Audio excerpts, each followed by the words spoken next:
پاکستان کې د جرنالستانو د حقوقو تنظیم فریډم نیټورک په خپل کلنیز ریپورت کې ویلي چې د کال 2022 د مای د میاشتې تر مارچ 2023 پورې په پاکستان کې جرنالستانو او په مطبوعاتي ادارو کې کارکونکو ته د ګواښونو په هغو د بریدونو لږ تر لږه یو سلسلوي خپې ریپورت شوی دی. فریډم نیټورک د مطبوعاتو د ازادۍ د نړیوالې ورځې 3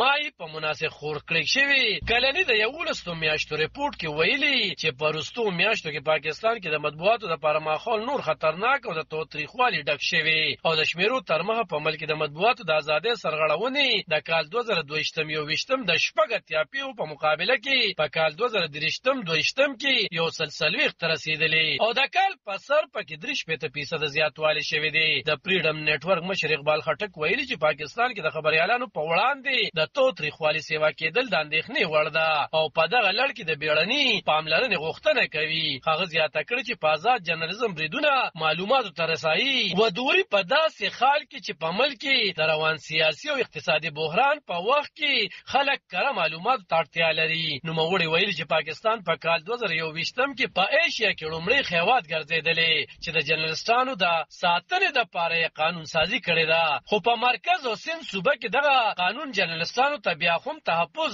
نه دی ورکړی. فریډم نیټورک ویلي چې د 11 میاشتو په یو سلسلوي خپېو کې یو 50 شپې په جرنالستانو بریدونه، په 21 شپېو کې د جرنالستانو مطبوعاتي ادارو سامانونو ته تاوان اړول شوی او 14 داسې دي چې جرنالستانو ته پکې ګواښونه شوي او 7 داسې په ریپورت شوي چې جرنالستانو ته پکې د سر ګواښونه شوي دي. د تنظیم تر مخ اسلام آباد د جرنالستانو د پاره تر ټولو خطرناک ګرځېدلی او په یو سلسلوي خپېو کې په اسلام آباد کې 50 په ریپورت شوي دي. په دویم نمبر پنجاب کې 15 او په سند صوبه کې 2 شپې حمایت راغلي دي. په خیبر پختونخوا کې 14 او بلوچستان کې 3 په ریپورت شوي دي. فریډم نیټورک زیاته کړې چې په یادو پیو کې زیات د ټي وي جرنالستان په نه شوي دي. ویل شوي چې جرنالستانو ته زیات ګواښونه د سیاسي ګوندونو او ریاستي ادارو لخوا شوي دي او په یاده موده کې په خزینه جرنالستانو هم د تشدد په دوامدار پاتې شوي دي. د جرنالستانو د حقوقو تنظیم په وزیر اعظم شهباز شریف غږ کړی چې په نومبر 2022 کې